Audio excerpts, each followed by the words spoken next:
not only as a financial literacy trainer do I teach people to better their finances with the right knowledge and information, I learn a lot. I spent 11 years in the mortgage real estate business in San Diego, California, and I was a broker, and I helped a lot of people make a lot of money. All right, I made a couple millionaires, people that had good timing.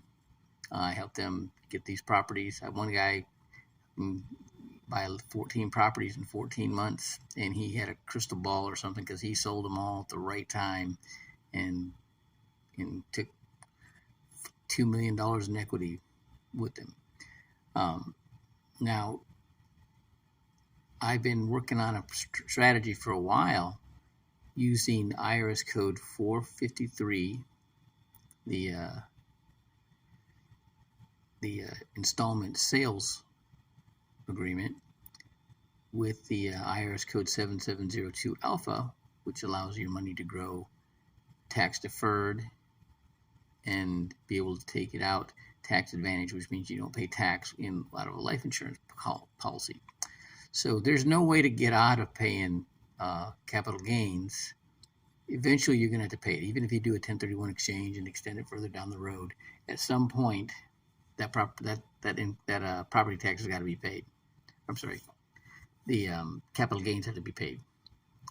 There's a strategy to get out from paying property tax using a trust, a land trust, and then when you sell the property, you're basically only selling your beneficiary interest, your controlling beneficiary interest in a trust. Okay, because the property doesn't leave the trust, there's no increase in property tax. That works great for California. Doesn't work in Texas. Okay, you're going to pay that property tax if they vote in the millage or not. There's nothing you can do about it.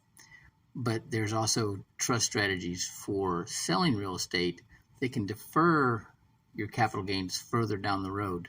At least maybe to get it to the point where it's not going to be taxed. Short-term capital gains, which is going to be higher, but long-term capital gains.